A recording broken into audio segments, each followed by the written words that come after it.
Muslim ಮತಾಂಧರು ತಮ್ಮ ಬಲ ಪ್ರದರ್ಶನ ಮಾಡಾಕತ್ತ. ಲವ್ ಜಿಹಾದ್ಗೆ ಬಹಿರಂಗ ಬೆಂಬಲ ಕೊಡಾಕತ್ತ. ಸರ್ತನ್ ಸೆ ಜುದಾ ಅಲ್ಲಾಹು ಅಕ್ಬರ್ ಅಂತ ಬೀದಿ ರಂಪ ಮಾಡ್ಯಾರ.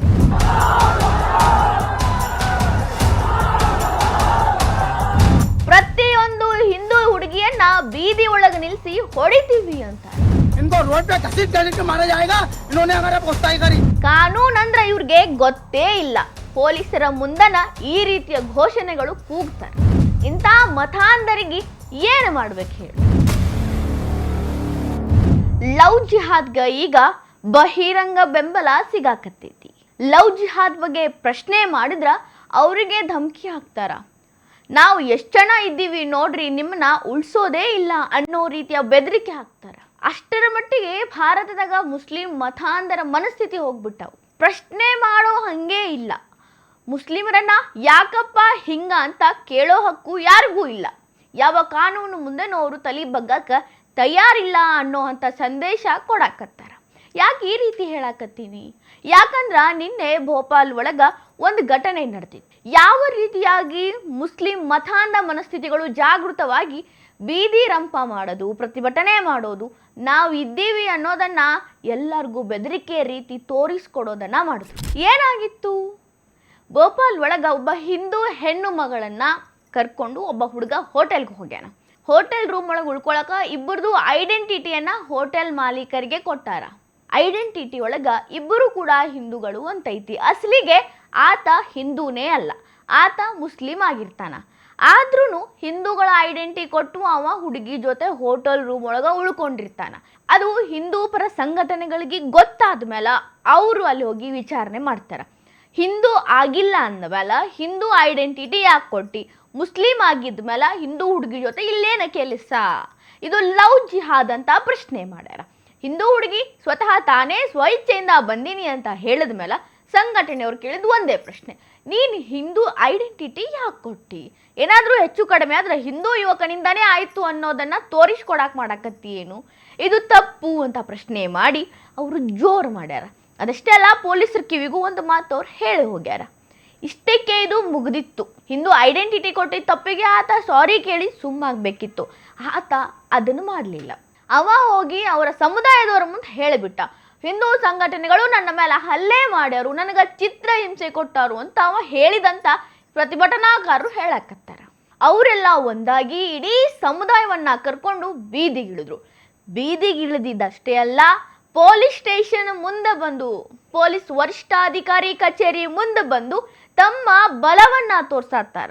ಗಟ್ಟಿಯಾಗಿ ನಿಂತಿದ್ದೇವು ನಾವು, ಹಿಂದೂ ಸಂಘಟನೆಯವ್ರನ್ನ ಅರೆಸ್ಟ್ ಮಾಡಿ ನಮ್ಮೆಲ್ಲ ಅವರು ದೌರ್ಜನ್ಯ ಮಾಡ್ಯಾರು, ಬರೀ ಲವ್ ಜಿಹಾದ್ ಅಂತಾರ, ಅದು ಇದು ಅಂತ ಬೆಂಕಿ ಹಚ್ಚೋ ಕೆಲಸ ಮಾಡ್ತಾರ ಅಂತ ಯಾವ ರೀತಿ ಪ್ರತಿಭಟನೆ ಮಾಡ್ಕೋತ ಗುಂಪಾಗಿ ಬಂದ್ರು. ಗುಂಪು ನೋಡ್ರಿ ಎಷ್ಟೈತಿ.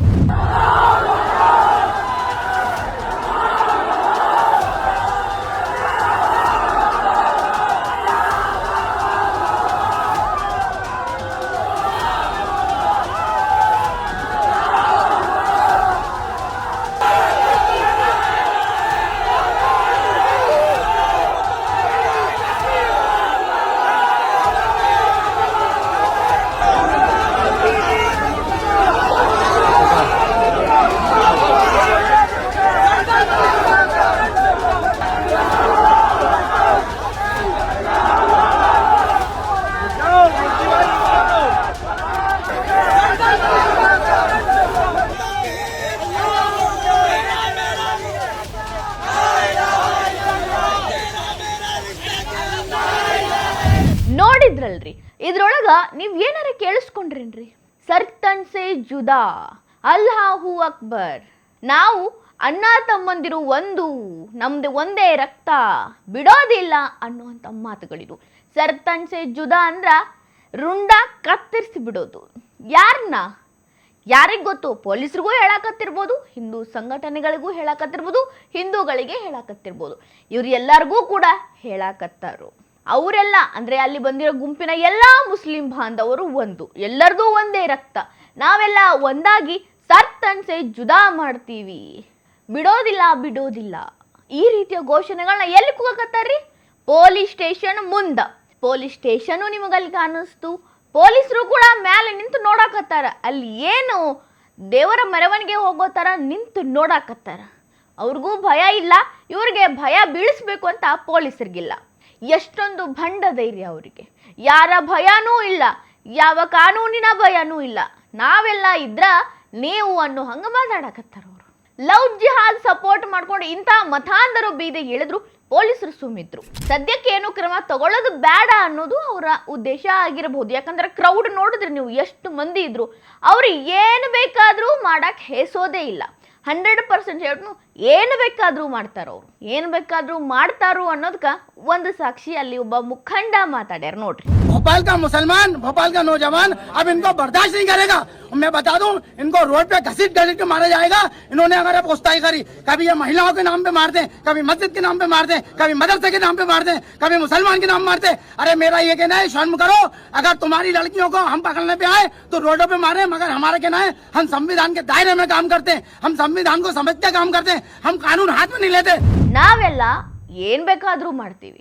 ಲವ್ ಜಿಹಾದ್, ಮದರ್ಸಾ, ಮಸೀದಿ, ಅಣ್ಣ ತಮ್ಮ ಅಂತ ಬಾಳೋದನ್ನ ಬಿಟ್ಟು ಇಂಥ ಕೋಮು ಸಂಘರ್ಷ ಮಾಡ್ತಾರೆ ಇವರು. ಒಂದಲ್ಲ ಒಂದು ನಮ್ಮ ಮೇಲೆ ತಪ್ಪು ಹಾಕ್ತಾರು. ನಾವು ಮನಸ್ಸು ಮಾಡಿದ್ರ ಪ್ರತಿ ಮನೆಯ ಹಿಂದೂ ಹುಡುಗಿಯರನ್ನ ಬೀದಿಗೆ ತಂದು ಹೊಡಿತೀವಿ.